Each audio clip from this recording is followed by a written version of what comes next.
भगवती उत्तम श्लोकिर्भक्तिर्भवती नैष्टिकी। कृष्णाय वासुदेवाय देवकी नंदनाय च नंदगोपकुमाराय गोविंदाय नमो नमः। जय श्री कृष्ण चैतन्य प्रभु नित्यानंद श्री अद्वैत गदाधर शिवासदि गौर भक्त वृंदा। हरे कृष्णा कृष्ण कृष्ण हरे हरे, हरे राम राम राम हरे हरे। हरे कृष्णा। प्रिय पंचशील भक्तवृंद, दामोदर देश भक्तवृंद, फेसबुक के भाग्यशाली भक्तों, गीता जयंती की शुभकामनाएं सब भक्तों के लिए। वैसे गीता जयंती का अर्थ ये नहीं है कि गीता का जन्म हुआ, इससे पहले गीता नहीं थी। गीता तो नित्य है। गीता भगवत गीता में ही भगवान श्री कृष्ण कहते हैं पहले सूर्य देव को दी थी। तो गीता तो नित्य है, परंतु समय समय के ऊपर समझने वाले समाप्त हो जाते हैं और ये परंपराएं टूट जाती हैं। लोग अपनी मनमानी व्याख्या करने लगते हैं तो गीताओं का रहस्य समाप्त हो जाता है। तो भगवान को पुनः प्रकट करने के लिए 5000 साल पहले समझो कि भगवत गीता कुरुक्षेत्र के युद्ध भूमि में अर्जुन को भगवान ने, आज के दिन युद्ध का आरंभ का दिन है, आज के दिन भगवान ने भगवत गीता अर्जुन को सुनाई। लेकिन ये भगवत गीता नित्य है, ये बात समझ में आनी चाहिए। भगवत गीता नित्य है, शाश्वत है, धारावाहिक है और ये भगवान की वाणी है, भगवान की तरह अमर है और ये भगवान का वाणी के रूप का अवतार भी है। आज भगवत गीता का 12वां अध्याय जो भक्ति योग है, जो भगवत गीता का मुख्य उद्देश्य है, उसके 20 श्लोकों का हम पाठ पूर्णाहुति के समय करेंगे। अब कल जहां श्लोक को रखा था श्रीमद् भागवत महापुराण के पहले स्कंद के 10वें अध्याय में भगवान श्री कृष्ण अपने प्रेमी पांडव भक्तों का संरक्षण करके, धर्म की स्थापना करके, भक्तवत्सल भगवान द्वारका के लिए रवाना होने के लिए रथ के ऊपर आरूढ़ हुए हैं। अर्जुन ने सफेद हीरे मोती जड़ित छाता धारण किया है भगवान के ऊपर। सात्यकी और उद्धव जी वो चंवर झुला रहे हैं, व्यंजन पंखे को कहते हैं, चंवर पंखा झुला रहे हैं और रास्ते में फूल वर्षा की हुई है और भगवान विदाई का समय है। उस वक्त कुरुकुल के नारियां अपने महलों के छतों के ऊपर से भगवान श्री कृष्ण का दर्शन कर रही है, बड़ा मधुर दर्शन कर रही है, अति सुंदर दर्शन कर रही है और लज्जा के साथ भगवान की ओर देख रही है और जो कह रही है उसका वर्णन हम कल से सुनते आ रहे हैं। पहले सृष्टि यही करता है, सृष्टि से पहले भी ये होता है, संहार होता है तब भी सब इसमें समा जाते हैं। और फिर आगे कह रहे हैं ये जो श्री कृष्ण अर्जुन का सखा है ना, इसके विषय में वेदों में जो गुह्य विचार है वो केवल बहुत ही अंतरंग भक्तों को मालूम होता है, सब नहीं जान सकते हैं। तो ये श्लोक कल हम पढ़ रहे थे। सवा अयम सख्य अनुगीत सुकथो। क्या हो गया? आवाज बंद हो गया। अच्छा, ओके, अनम्यूट। ऑलराइट, हरे कृष्णा। ठीक है, हरि बोल। तो ये श्लोक पढ़ रहे हैं जो कल छोड़ा था। सवायम सख्य अनुगीत सकथा सत्कथो वेदेषु गोह्येषु च गुह्यवादिभिः य एक ईशो जगतात्मलीलया सृजत्यवत्यति न तत्र सज्जते। ये जो अभी रथ के ऊपर जो जा रहा है श्री कृष्ण द्वारका के लिए, यही इसके विषय में जो कथाएं हैं, बड़ी मधुर मधुर कथाएं हैं, रहस्यमय कथाएं हैं जो वेदों के अंदर दुर्लभ है, परंतु उसके अंदर से इसके रूप गुण लीला की कथा अनन्य भक्तों के हृदय में स्फुरित होती हैं और वो ये कथा करते रहते हैं, ये वही है,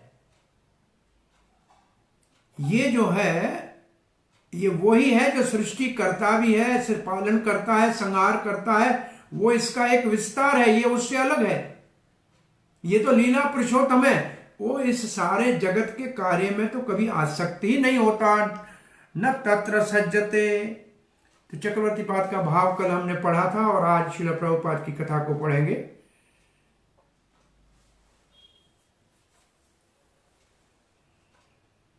श्रील प्रभुपाद लिखते हैं, भगवत गीता में लिखा है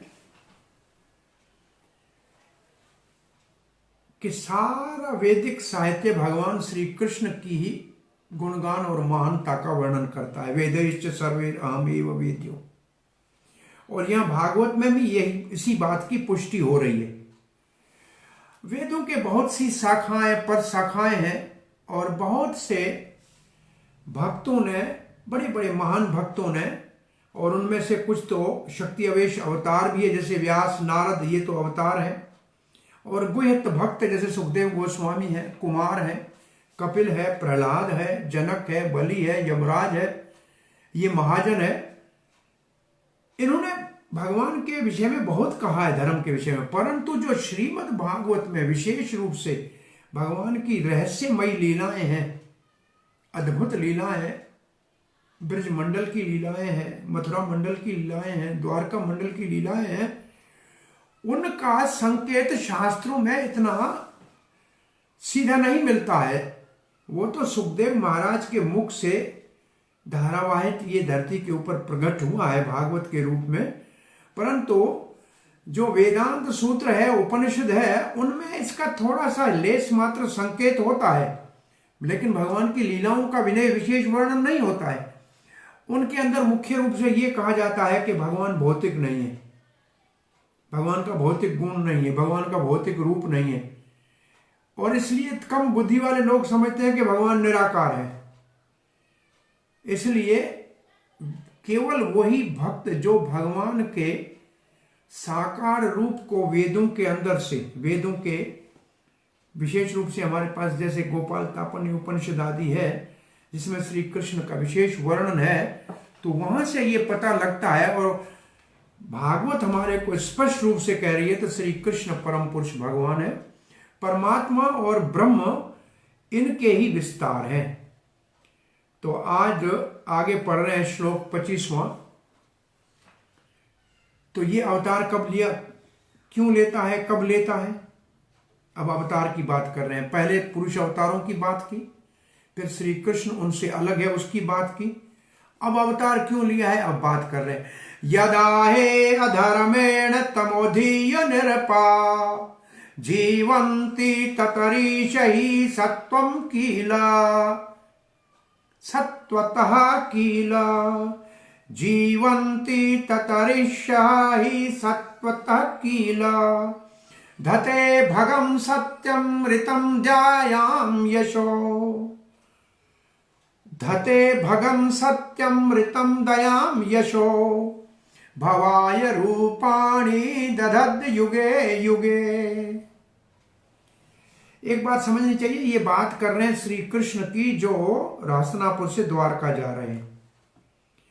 तो अब इसके विषय में कहेंगे तो यदा ही अधर्मेण तमो धीयो निरपा, जब राजा अधर्म के रास्ते पे चलते हैं और उनकी बुद्धि अज्ञानता से ग्रस्त हो जाती है, जीवंती ततरीश ही सत्वतः कील, तब वो प्रजा को बहुत बड़ा कष्ट देते हैं। वो क्या करते हैं, पशु जैसा, जीवंती, वो उनका जीवन पशु जैसा हो जाता है। और सत्वतः कील, उस समय भगवान शुद्ध सत्व जो है धते प्रकट होते हैं, भगम अपने 6 ऐश्वर्यों के साथ। कौन? श्री कृष्ण। सत्य, सत्य के साथ, ऋतम मधुर वाणी के साथ, दया के साथ, यश के साथ। क्यों? भवाय रूपाणि दधे युगे युगे।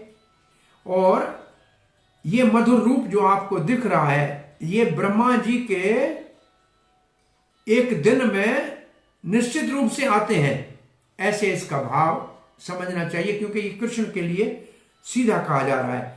श्रील प्रभुपाद ने सामान्य रूप से इसका अर्थ ये लिखा है, जिस समय राजा और अधिकारी व्यक्ति पशु की तरह तमोगुण में ग्रस्त होकर और व्यवहार करने लगते हैं, तब दिव्य अलौकिक भगवान अपने षड ऐश्वर्य के साथ, सकारात्मक मधुर सत्य के साथ कृपा और करुणा करने के लिए जो श्रद्धालु हैं उनके ऊपर बड़े अद्भुत लीलाएं करते हैं और नाना रूपों में प्रकट होते हैं और नाना अलग अलग युगों में आते हैं। ये सामान्य भाव है। चक्रवर्ती पाद इसको विशेष भाव में कहते हैं, जब राजाओं के मन अज्ञानता के कारण अधर्म के मार्ग में चलते हैं तो ये श्री कृष्ण विश्व के कल्याण के लिए ब्रज में, मथुरा में, द्वारका में ब्रह्मा जी के एक दिन में अपने 6 ऐश्वर्यों के साथ, भग मतलब षड ऐश्वर्य, और सत्य और मधुर वाणी के साथ, दया और कृपा और सद्गुणों के साथ शुद्ध सत्व में प्रकट होते हैं। ये सीधा श्री कृष्ण की ओर हमारे को समझा रहे हैं। चक्रवर्ती पाद आगे लिख रहे हैं कि भगवान के अवतार का समय होता है, कब होते हैं, कौन सी स्थिति में होता है, कहां होता है, कौन से लोगों के लिए होता है। ये 3 बातें होती हैं। यदा यदा ही तो कहते हैं, इसका मतलब समय हो गया। और फिर होता है कहां, अधर्म कहां पहला, ये जगह होती है। और फिर कौन, तो लोग होते हैं। तो इस वजह देश काल पात्र 3 बातें हैं। तो इस श्लोक में जो काल है उसका वर्णन किया जा रहा है। यहां कौन से समय में भगवान अवतार लेते हैं, बोलते हैं जब राजा, कौन सा राजा, तो चक्रवर्ती पाद जैसे कंस जैसे दुष्ट राजा, जरासंध जैसे राजा, शिशुपाल जैसे राजा, दंडवकर जैसे राजा, विदुरथ जैसे राजा, ये सब दुष्ट राजा अज्ञान के कारण अधर्म का रास्ता अपना लेते हैं, तब भगवान षड ऐश्वर्य के साथ सत्यम, परम सत्य भगवान स्वयं, मधुर वाणी, दया और यश के साथ शुद्ध सत्व में प्रकट होते हैं। बड़ा सुंदर रूप धारण करते हैं। कहां, ब्रज में, मथुरा में, द्वारका में ब्रह्मा के एक दिन में आते हैं। युग युग का मतलब ब्रह्मा जी के एक दिन में आते हैं। हर द्वापुर के 28वीं चतुर्युगी में वैवस्वत मनवंतर, जब 7वां मनु होता है, वो मध्य टाइम होता है, दोपहर का समय ब्रह्मा जी का समझ लो, दिन का, तब 7वां मनवंतर होता है। तो उस समय भगवान श्री कृष्ण साक्षात प्रकट होते हैं। श्रील प्रभुपाद जी लिखते हैं, यह श्लोक से ऐसे लगता है कि सब कुछ संपत्ति भगवान की है, जो कुछ सृष्टि है उसका स्वामी भगवान है।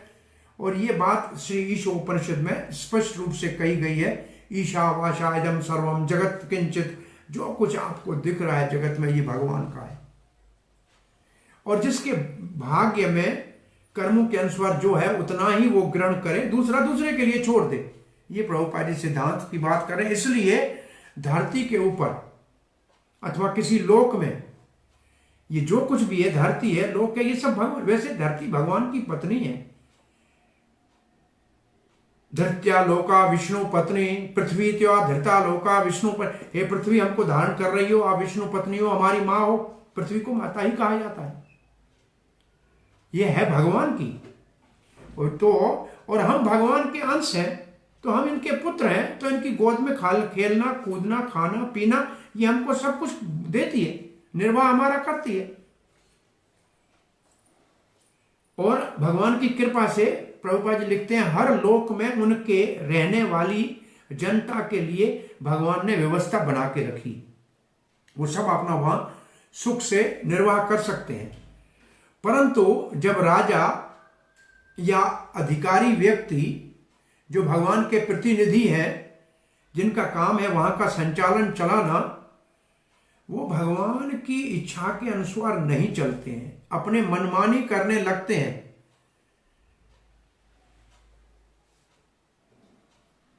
तो कौन से ऐसे राजा हैं जो भगवान की इच्छा के अनुसार राज करते हैं? जैसे युधिष्ठिर महाराज भगवान की प्रसन्नता के लिए राज कर रहा था।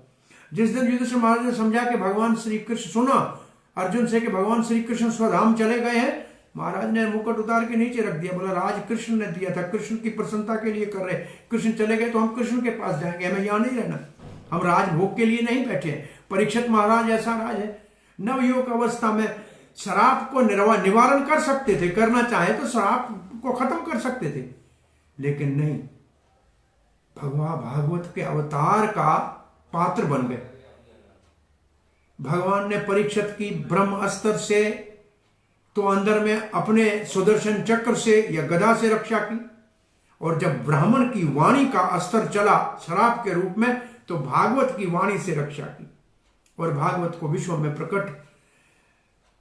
दादा अर्जुन के लिए भगवत गीता संसार को प्रकट होकर मिली ये प्रसाद के रूप में, और पोते परीक्षित ने भागवत संसार को दी है। ये दो दादा पोता इस संसार को भगवान के परम दिव्य ज्ञान और भगवान की दिव्य लीलाओं को प्रकट करके देके गए हैं। ये सदा ही भगवान के साथ सराहनीय है। तो ऐसे राजा जब होते हैं तो किसी की कोई समस्या नहीं होती है, परंतु जब शास्त्रों में राज कैसे करना चाहिए इसका भी विधि विधान सब लिखा हुआ है।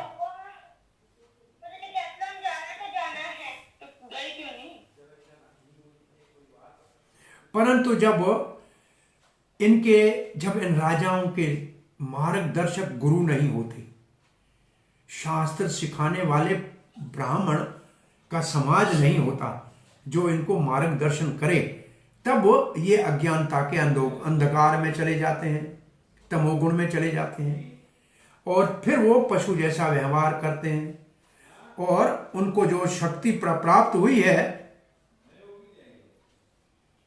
उसका दुरुपयोग करते हैं, अपने व्यक्तिगत सुख के लिए, भोग के लिए उसका उपयोग करते हैं।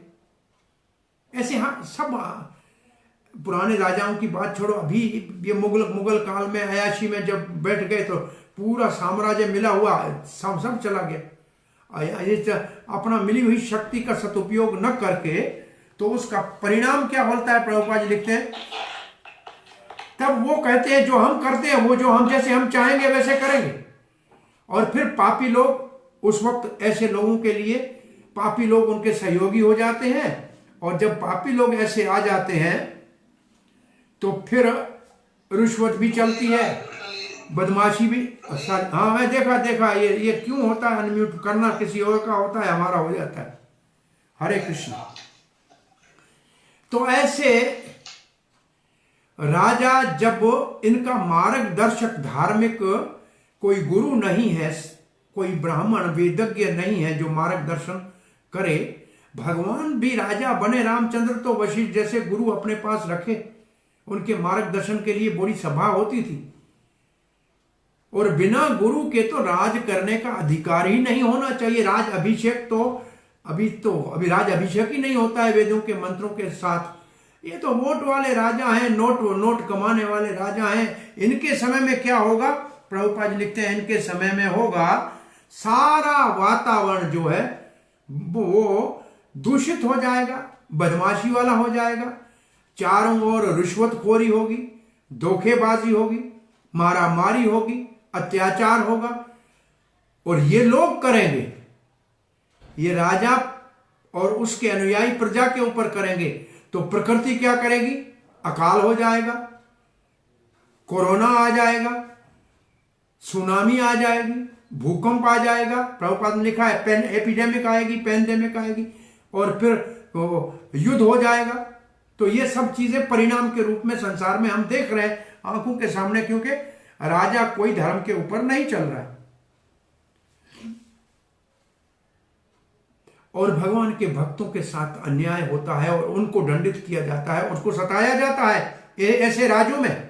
और ऐसा जब समय आता है तब वो धर्म को पुनः स्थापित करने के लिए, संतुलन को ठीक करने के लिए भगवान प्रकट होते हैं। ऐसे भगवत गीता में कहा गया है। प्रभुपाद ने इतना ही लिखा है, यदा यदा ही धर्मस्य, ये श्लोक का संकेत किया है। हमसे किसी ने पूछा कि फिर इस वक्त इतना सारा समस्या है, फिर भगवान अवतार क्यों नहीं लेते? तो महाप्रभु चैतन्य अवतार लेके कह के गए, कली काले नाम रूपे कृष्ण अवतार। कल युग में भगवान श्री कृष्ण अपने नाम के रूप में अवतार लेके आए, हरे कृष्णा जपो और सुखी हो जाओ। ये कृष्ण का नाम अवतार है इस कली काल में। और श्री चैतन्य महाप्रभु कली काल के 500 वर्ष 525 वर्ष पहले अवतार होके हमारे को ये बहुत सुंदर संकीर्तन आंदोलन, आत्म साक्षात्कार का सबसे सुलभ, सरल और सर्वव्यापक मार्ग देके गए, जो सब लोग कर सकते हैं।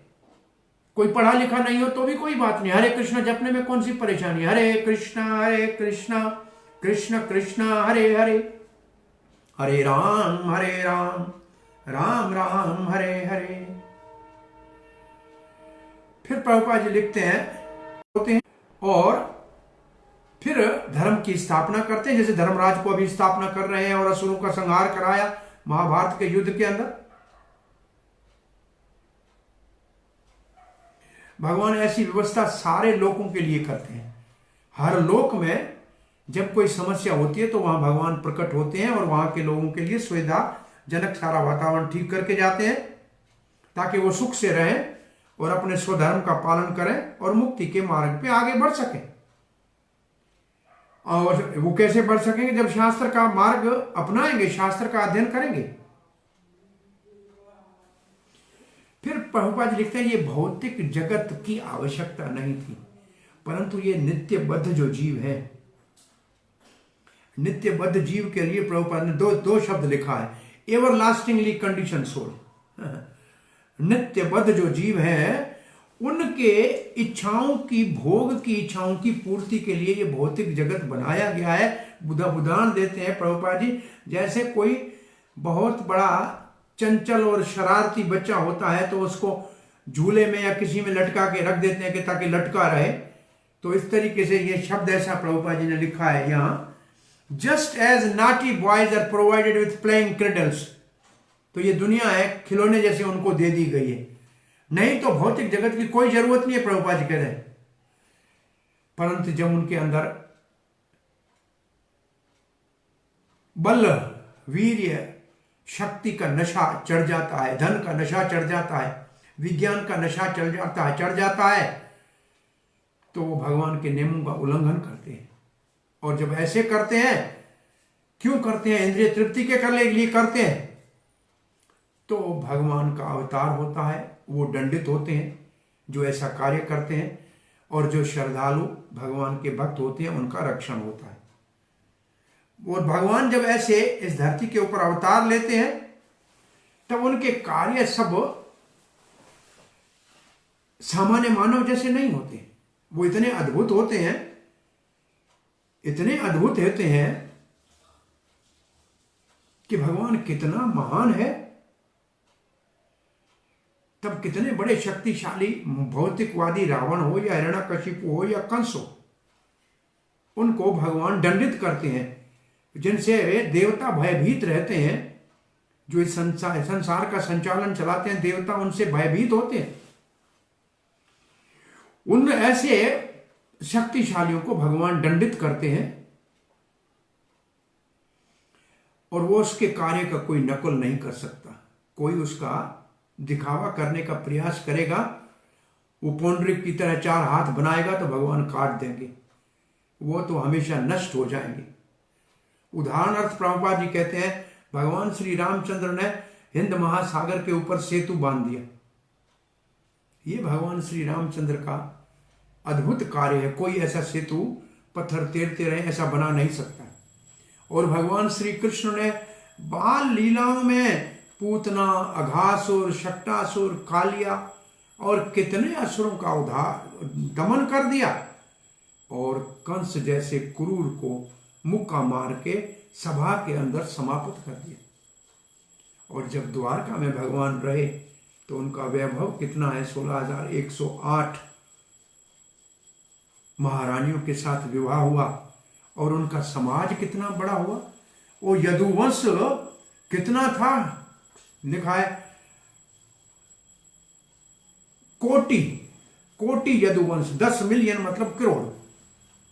करोड़ यदुवंश तो केवल भगवान का संसार था, यही भगवान का केवल समाज अपना था। इतना बड़ा साम्राज्य पैदा करने के बाद समय आने के ऊपर सबको भगवान ने अपने साथ वापस ले जाने के लिए तैयार किया और लीला को समाप्त कर दिया। उन सबको समाप्त भी कर दिया, यदुवंश का विनाश करा दिया प्रभास क्षेत्र में।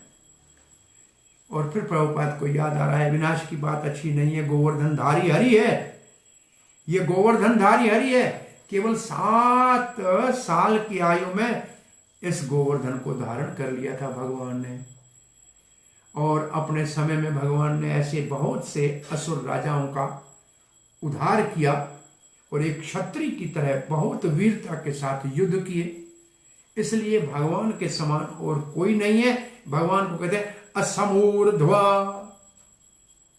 ऊर्ध्व उससे ऊपर, असम उसके बराबर कोई नहीं है, उससे ऊपर कोई नहीं है, ऐसा ये भगवान है। अब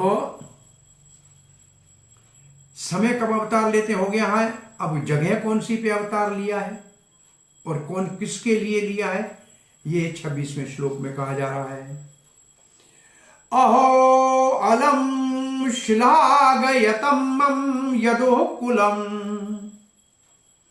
अहो अलम श्लाघयतमं यदो कुलम, अहो अलम पुण्यतमं मधोवनम, यदेष पुंसां ऋषभः श्रियपति, स्वजन्मना चक्रमणनेन चंचति। अहो अलम, अलम का मतलब है विश्वास करें क्या, अरे अद्भुत है, आश्चर्यजनक है, ओहो क्या बात है। श्लाघ्यतम, कितनी महिमा कही जाए, कितना गुणगान किया जाए, किसका, यदु कुलम, यदु वंश का, महाराज यदु का क्या महिमा हो गई, कितना कीर्ति बढ़ गई। तो ये हो गया किसके लिए अवतार हुआ, यदु कुल के लिए, उसकी महिमा बढ़ाने की। कहां हुआ, अहो अलम पुण्यतमम मधोवनम, और ये मथुरा मंडल, मधु मथुरा को कहते हैं, ये मधु मंडल, ये मथुरा मंडल कितना पुण्य है, कितना पुण्यकारी है, इसको समझना संभव नहीं है। वाह वाह वाह वाह, कितना धन्य है ये। बोला क्या हुआ यहां, यदेष पुंस ऋषभ, पुंस मतलब मानव और ऋषभ मतलब श्रेष्ठ। यहां ये श्रेष्ठ पुरुष, ये श्रेष्ठ पुरुष कोई सामान्य है कि नहीं, नहीं, श्री है पति, लक्ष्मी का पति है। जहां ये लक्ष्मीपति सर्वश्रेष्ठ श्री कृष्ण स्वजन्म न प्रकट हुए, यदुकुल में प्रकट हुए, मथुरापुरी में प्रकट हुए। क्या किया और कहां किया, चक्रमणनेन चंचति, जहां लीलाएं की, रिंगना किया, बाल लीलाएं की, गौचार लीलाएं की। ये भगवान के अवतार की जगह। श्रील प्रभुपाद लिखते हैं कितना महान सराहनीय है यदुकुल, और कितनी पुण्य भूमि है ये मथुरा। वहां भगवान मानव मात्र का ऋषभ, उनका अधिपति नेता, और लक्ष्मीपति प्रकट होके बाल लीलाएं की। चक्रवर्ती वेद का बात कहते हैं यदुकुल की महिमा सराहनीय है और मथुरा मंडल पवित्र करने वाला है, बहुत पुण्य है। जहां सर्वश्रेष्ठ श्री कृष्ण कल्याणकारी भगवान श्री कृष्ण, मंगलकारी भगवान श्री कृष्ण, जिसका सब ही सम्मान करते हैं, वहां प्रकट हुए। तो यह श्रेय का भाव उन्होंने लिया है, शुभ मंगल, सबके द्वारा पूजनीय। उन्होंने वहां अब सब अपनी लीलाएं क्रीड़ाएं की हैं। चक्रवर्ती पाद लिखते हैं, अब कौन सा जगह भगवान के धाम अवतार का और किसके लिए, विशेष रूप से धाम का वर्णन है, और उसके साथ धाम के साथ किसके लिए अवतार लिया, उनका वर्णन है। वैसे एक से काम चल सकता था, लेकिन दो महत्वपूर्ण है, इसलिए पहले का श्लाघ्यत्वम, बड़ा सराहनीय है, कौन, यदुकुल, और फिर दोबारा मथुरा मंडल का भी ऐसे ही नाम लिया कि पुण्य भूमि है, क्योंकि मथुरा बहुत पुण्य है। केवल कोई कहे कि मैं मथुरा जा रहा हूं और जाए नहीं तो भी मुक्ति का अधिकारी हो जाता है। एक दिन अगर मथुरा में रहे, 1 घंटा रहे, ऐसा तक लिखा है शास्त्रों में, तो वो वैकुंठ जाने का अधिकारी हो जाता है। ये कितनी शक्तिशाली है, इसको अतिउक्ति नहीं माननी चाहिए। सबके लिए संभव नहीं है, कुछ लोगों के लिए ये ऐसे है और सबके लिए ऐसा नहीं है, परंतु जो लिखा है वो सत्य है। तो यहां लिखा है, ये तो मानने से महान है, मानना संभव नहीं है, कहती हैं अलम, कैन दिस बी सो, क्या ऐसे हो सकता है। वाह वाह, ये अमाननीय है, इतना ये महान जगहें हैं।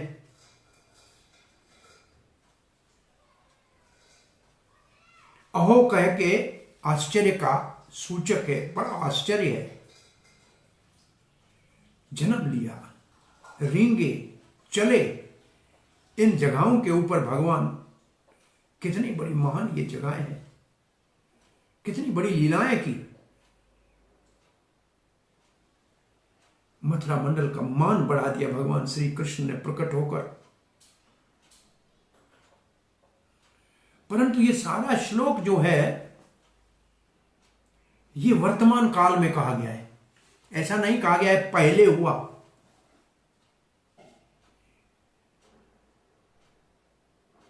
ये श्लोक प्रेजेंट टेंस में है। इसका अर्थ ये है, इसका ये अर्थ है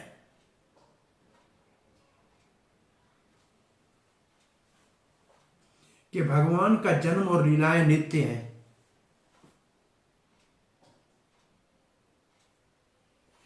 लेकिन जब सृष्टि की बात की थी पहले श्लोक में, तब पास्ट टेंस में की थी, तब भूतकाल में की थी, या एक आसीत। और जब संत महिमा गाते हैं इनकी, तो प्रेजेंट टेंस में किया है, वर्तमान काल में किया कि आज भी उनकी लीलाएं कहीं हो रही है। और जहां भी आज भगवान है, लेकिन हमारा हृदय शुद्ध हो तो हमारे हृदय में प्रकट हो सकते हैं। तो इसलिए ये एक वचन में है। अब ये प्रश्न है कि जन्म और भगवान की लीलाएं या कर्म नित्य कैसे हो सकते हैं।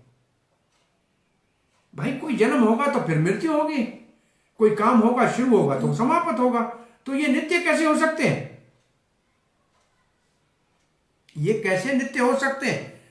तब इनका उदाहरण, इनका इस बात का समाधान कर रहे हैं, क्योंकि ये तो शुरुआत होगी अंत होगा, तो फिर नित्य क्यों कहते हैं। बोला नित्य इसको इसलिए कहते हैं कि भगवान का अवतार और लीलाएं कई लोकों में, कई जगहों पे हर समय हो रही है। जब बाल लीला यहां पूरी होने वाली होती है, या पूरी हो गई या होने वाली है, तब कहीं और बाल लीला चालू हो जाएगी। तो ये नित्य, कई लोक हैं, कई ब्रह्मांड है, और ये भगवान की लीला ऐसे नित्य सब जगह हो रही है। कहीं कहीं लीला वैसे ही, लीला में सारे साथी भी वैसे हैं, सहयोगी भी वैसे हैं, पार्षद भी वैसे हैं, लीलाएं भी वैसी हैं। और कहीं कहीं थोड़ा जगह का अंतर है, कहीं कहीं थोड़ा पार्षदों का अंतर है, लेकिन ये लीलाएं नित्य चलती हैं। और फिर ऐसा भी नहीं है, ये भगवान जब चाहे त्रिविक्रम, इतने छोटे वामन आए और त्रिविक्रम बन गए। सो सबके देखते देखते, तो इसका मतलब है भगवान जब चाहे तो वो रूप ले सकते हैं। ऐसा नहीं है उसके लिए वो शरीर छोड़ के दोबारा त्रिविक्रम बनना पड़ा। वामन देव का शरीर छोड़ के फिर कोई बड़ा त्रिविक्रम नहीं बने, उसके सामने ही तुम बड़े बन गए। और भगवान श्री कृष्ण को द्वारका में नारद जी देखने गए तो 16,108 महलों में पति के रूप में ना अलग अलग कार्य कर रहे थे, अलग भाव में, कहीं यज्ञ कर रहे हैं, कहीं गाय दान कर रहे हैं, कहीं ब्राह्मणों का भोजन करा रहे हैं। तो एक कृष्ण अनेक अनेक कार्य अनेक भाव में कर रहे हैं। इसका मतलब भगवान के रूप एक से अनेक भी हो सकते हैं और ये सब नित्य है। और ये सब विशेष लीलाएं विशेष समय में विशेष भक्तों के साथ होती हैं। और फिर जन्म और कर्म को साथ क्यों कहते हैं? बोला ये दोनों साथ रहते हैं, ये अलग नहीं है भगवान का। और ये दोनों को समझने वाला ही प्रभुपाद जी लिखेंगे कि मुक्त होने का अधिकारी है। ये दोनों नित्य हैं, जन्म भी नित्य है और कर्म भी नित्य है। इसलिए सब शास्त्र कहते हैं भगवान की लीलाओं का ध्यान करो,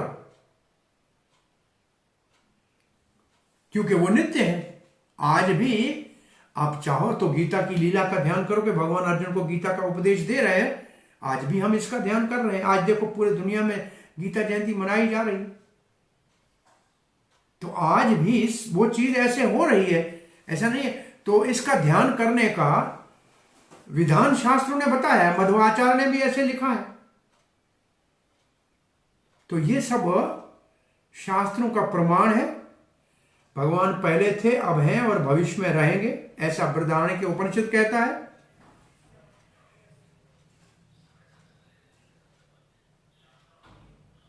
भगवान भले हमारी आंखों से ओझल हो जाए, लीला समाप्त करके चले जाएं, लेकिन उनकी लीलाएं, उनका स्मरण नित्य करने का शास्त्रों ने, और उनकी पूजा करने का। कृष्ण 5000 साल पहले आए चले गए, लेकिन आज भी 5000 मंदिर केवल वृंदावन में श्री कृष्ण के पूजा के हैं। तो ये पूजा आज भी उसी भगवान की वैसे ही की जाती है। इसका मतलब भगवान का जन्म हमारे जैसा नहीं होता है, सामान्य व्यक्ति के जैसा।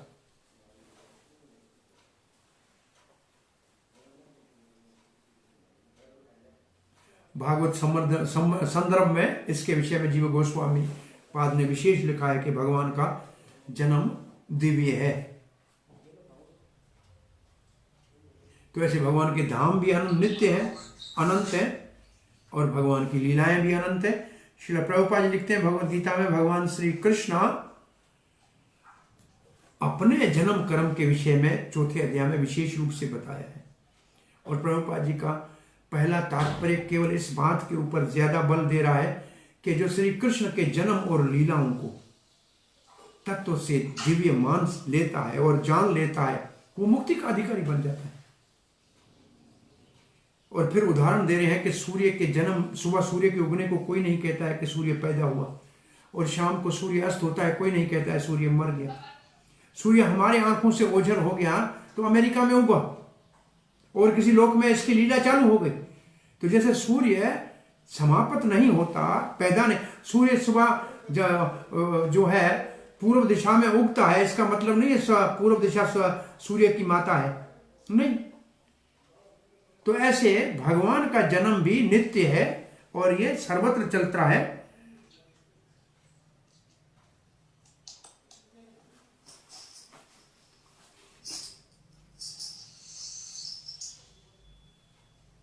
अब प्रभुपाद लिखते हैं भगवान नित्य सदा सर्वदा सब जगह है, ये मान लेना चाहिए। परंतु बड़ी कृपा करुणा करे किसी वक्त में वहां प्रकट होते हैं। आज भी वृंदावन में भगवान की लीला नित्य हो रही है, परंतु किसी भक्त के हृदय में वो प्रकट हों या सामान्य किसी समय वो प्रकट होते हैं, तो भगवान नित्य है, कभी प्रकट हो तो उनकी कृपा है। तो इसको सत्य में जानने वाला मुक्त हो जाएगा। ये भगवत गीता का सिद्धांत है। जो कहेगा भगवान जन्म हमारी तरह लेता है, काम हमारी तरह करता है, वो लोग कैसे मुक्त हो सकते हैं, वो तो ज्ञानी है, ऐसे लोगों की मुक्ति का तो प्रश्न ही नहीं उठता है। और ऐसी गलत धारणा करने वाले लोगों को भ्रमित करने वाले लोग स्वयं तो मुक्त क्या होंगे, दूसरों को भी नरक में डालने वाले हो जाएंगे। अब इसके बाद प्रभुपाद जी लिखते हैं, यदुकुल, और उसमें भी वसुदेव के घर में भगवान का प्रकट्य, और फिर नंद गोकुल में चला जाना, और वहां अनंत लीलाएं करना, फिर मथुरा से गोकुल में चला जाना, ये सब भगवान की अंतरंग शक्ति के द्वारा लीलाएं हुई है। और यदुकुल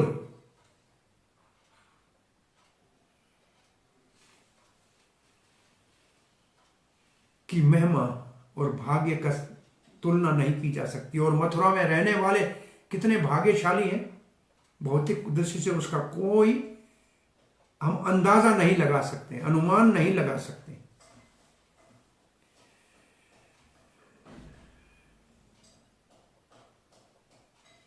अब प्रभुपाद जी कहते हैं, जो केवल जन्म और लीला को समझे वो ही मुक्त हो जाएगा।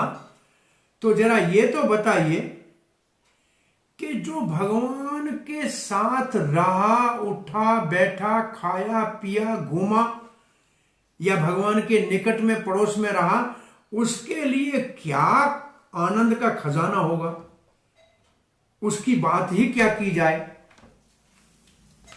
ये सब भगवान की कृपा है। एक श्लोक और को पढ़ लेते हैं, फिर भगवद गीता पढ़ते हैं। अभी मथुरा मंडल की को याद करके अब द्वारका को याद कर रही है कुरुकुल की नारियां। अहो बत स्वर यशस्त्रिस्करी, अहो बत स्वर यशस्त्रिस्करी, तिरस्कार हो गया, बहुत नीचे के स्तर का हो गया। कौन? स्वर्ग का यश, स्वर्ग की कोई माना नहीं, महत्व नहीं है। किसके सामने? कुशस्थली, द्वारका के सामने। द्वारका के 3 नाम हम पढ़ते हैं भागवत में, कुशस्थली, अनर्त देश और द्वारका। तो यहां कुशस्थली लिखा है। अहो बत स्वर यशस् त्रिशकरी,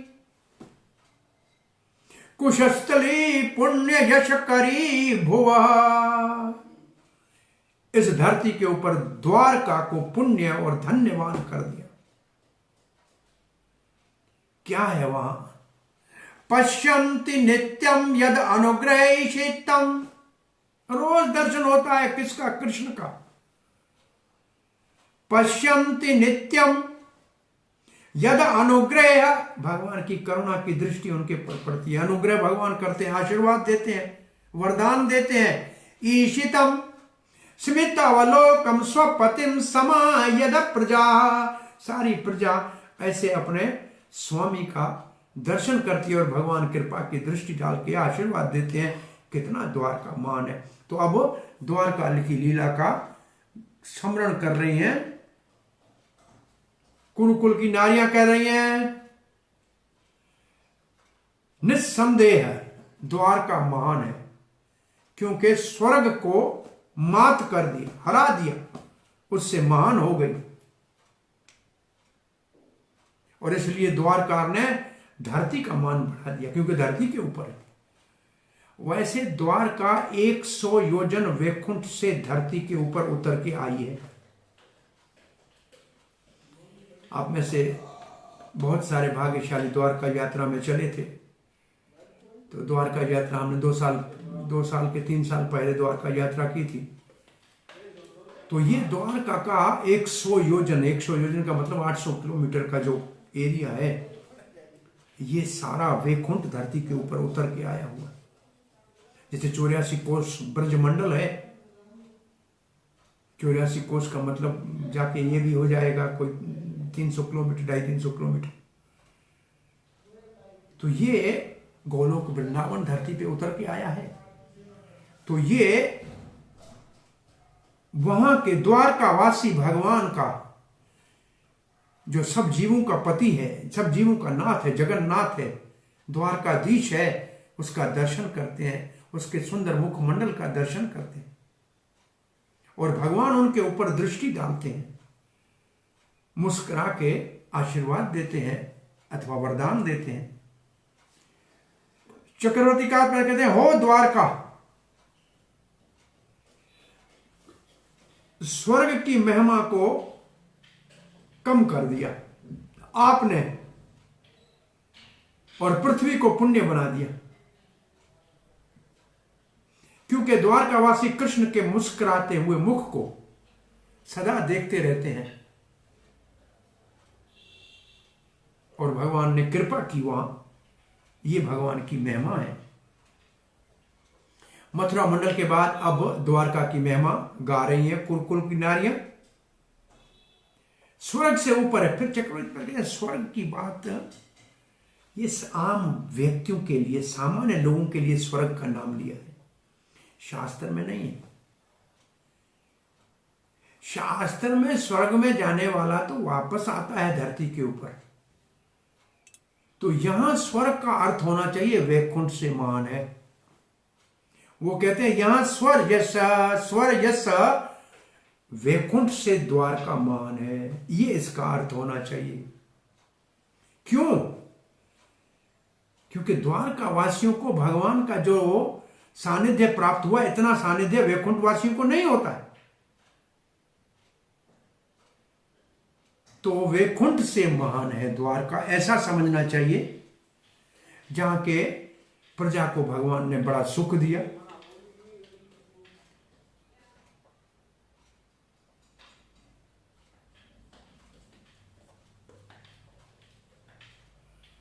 वो भगवान की कृपा को प्राप्त के अधिकारी बन गए। वहां भगवान सबके ऊपर कृपा करने के लिए सदा ही विराजमान रहते हैं। स्वर्ग तो वो है जहां इंद्र रहता है, चंद्र रहता है, वरुण रहता है, वायु रहता है, और वहां जो पुण्य करने वाले हैं, यज्ञ आदि करने वाले हैं, वहां उस श्लोक में जाते हैं। वो बहुत समय तक वहां रहना पड़ता है। आधुनिक वैज्ञानिक भी कहते हैं कि वहां का काल अलग है। वहां का एक दिन, यहाँ के 6 महीने, वहां का दिन रात, यहाँ का 1 साल, इतना तो वहां। और जितना समय ज्यादा है उतना सुख सुविधाएं वहां ज्यादा है, और इतनी सुख ज्यादा है कि सभी लोग स्वर्ग में जाने के लिए लालायत हैं। अब स्वर्ग में पता नहीं मरने के बाद जाए न जाए। अब चांद में जाने के लिए प्रभुपाद जी कहते हैं चांद पे जाने के लिए वो बना रहे हैं, अपने मशीनों में चांद पे जाना चाह रहे हैं, क्योंकि स्वर्ग के सुख का पता लगा है तब ना। लेकिन भगवत गीता में तो 2 श्लोकों में स्पष्ट रूप से लिखा है कि स्वर्ग में जाने वाला पुण्य के खत्म होने के बाद वापस धरती के ऊपर फेंका जाता है। तो स्वर्ग का क्या महत्व रह गया? तो ये बात लिखे हैं प्रभुपाद ने, ये बात लिखे,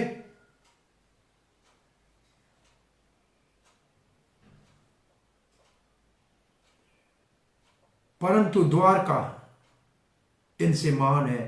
फिर प्रभुपाद ने द्वारका के साथ भगवान श्री कृष्ण जहां द्वारकाधीश के रूप में रहे। फिर प्रभुपाद ने ये 3 जगह है, वृंदावन, मथुरा और द्वारका, ये बहुत महत्वपूर्ण है। इस लोक में ये सबसे फेमस जगह है, सबसे प्रसिद्ध जगह है। हम भक्ति सामर्थ्य सिंधु में द्वारका की महिमा पढ़ते हैं, मथुरा की महिमा पढ़ते हैं, वृंदावन की महिमा पढ़ते हैं, तीनों की महिमा आती और 3-3 बार आई, क्योंकि भगवान ने यहां बहुत मधुर मधुर लीलाएं की है। और जो लोग उनके साथ, भगवान के साथ वहां आए नित्य सिद्ध, उन्होंने भगवान के साथ क्या सुख लिया। जो रागात्मिक भक्त थे, भगवान के साथ कैसे प्रेम के रसास्वादन किया। अभी भी इन धामों में जाएं, साक्षात भगवान भले दर्शन न हो, परंतु वहां जाने वाला अनुभव करेगा कि यह स्थान सामान्य नहीं है। और इन स्थानों पे थोड़ी देर के लिए जाने से भी भगवत भाव प्रकट हो जाता है।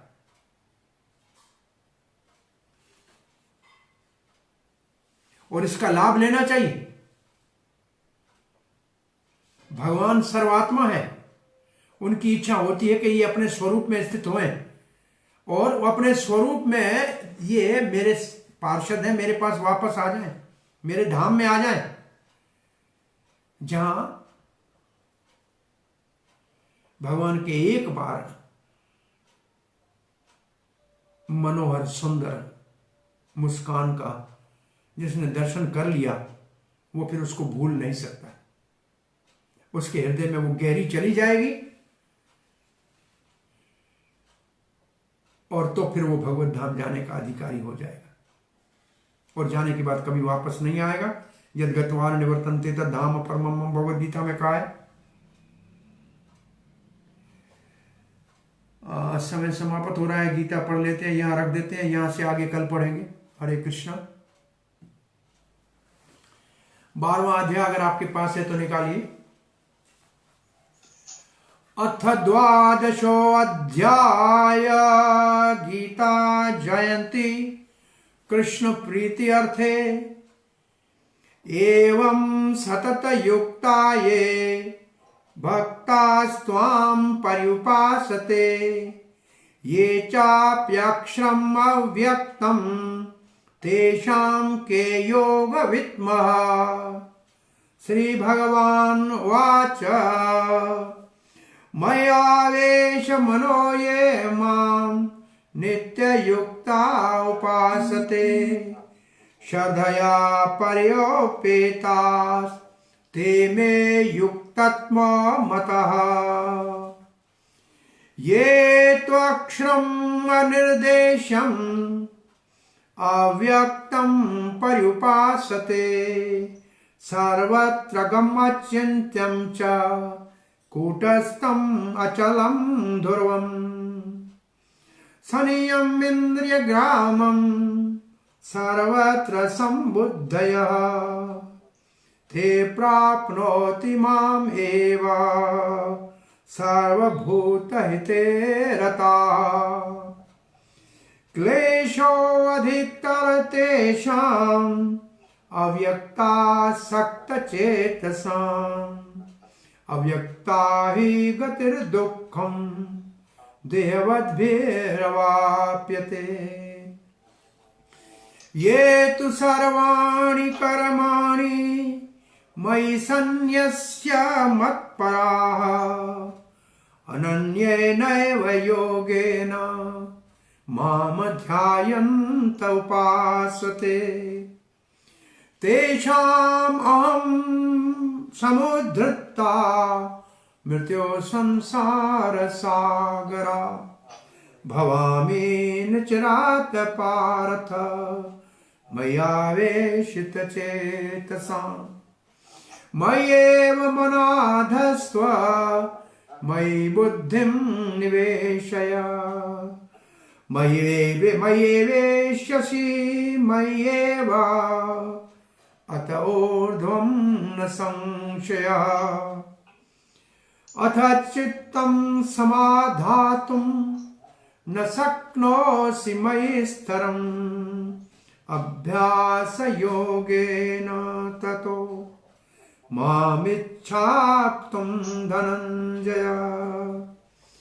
अभ्यासेऽप्यसमर्थोऽसि मतकर्म परमो भव मदर्थं पि कर्माणि कुर्वन् सिद्धिम् अवाप्स्यसि।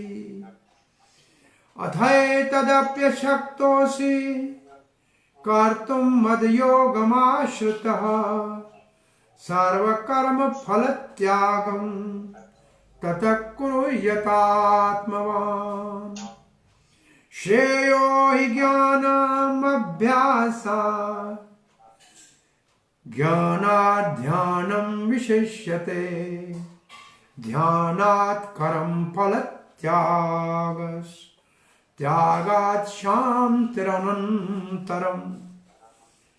अद्वैष्ट सर्वभूतानां मैत्र करुण एव च निर्ममो निरहंकारः समदुःख सुख क्षमी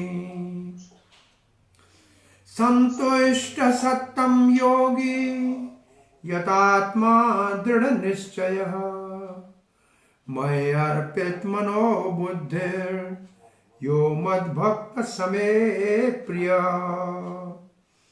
यस्मान्नो द्विजते लोको लोकान्नो द्विजते च यः हर्षामर्ष भयोद्वेगै मुक्तो यः स च मे प्रिय अनपेक्ष शुचिर्दक्षः उदासीनुगतव्यथः सर्वारंभ परित्यागी यो मद्भक्त समे प्रिय यो न हृष्यति न द्वेष्टि न क्षोचति न कांक्षति शुभाशुभ परित्यागी भक्तिमान यः समे प्रिय समशत्रौ च मित्रे च तथा मान अपमानयोः शीतोष्ण सुख दुःखेषु समसंग विवर्जितः तुल्य निन्दास्तुतिर्मौनी संतुष्टो येन केनचित् अनिकेत स्थिरमतिर् भक्तिमान मे प्रियो नरः ये तु धर्मामृतमिदं यथोक्तं पर्युपासते श्रद्धाना मत परमा भक्तास्ते अति मे प्रिय ओम तत्सदिति श्रीमद्भगवद्गीतासु उपनिषत्सु ब्रह्म विद्यायां योग शास्त्रे श्री कृष्ण अर्जुन संवादे भक्ति योगो नाम 12वाध्याय श्री कृष्ण अर्पणमस्तु। हरे कृष्ण। सो आपका कोई प्रश्न जिज्ञासा है?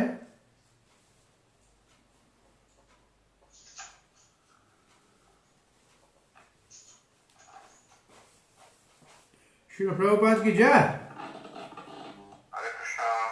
हरे कृष्ण प्रभु। बोलिए शुद्ध से।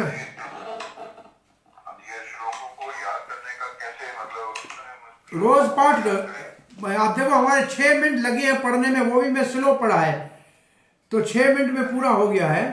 अगर रोज इसको पढ़ने का आप नेम बनाओ 1 महीने में याद हो जाएगा। आज से कोई मेरे ख्याल में 25-30 एक साल पहले हमने इसको रोज पढ़ना शुरू किया था, तब याद हो गया।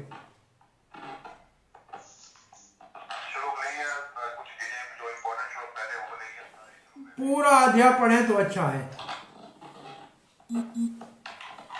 पूरा अध्याय पढ़े तो अच्छा है। और याद करने के पहले याद हो जाए, फिर बैठ के इसका अर्थ समझ लो पूरा। ये हमको किताब देखने के बगैर बोलना और इसका अर्थ करना आना चाहिए। हरे कृष्ण। हरि बोल। हरे कृष्णा। श्रील प्रभुपाद की जय। गौर भक्त वृंद की जय। निताई गौर प्रेमानंदे।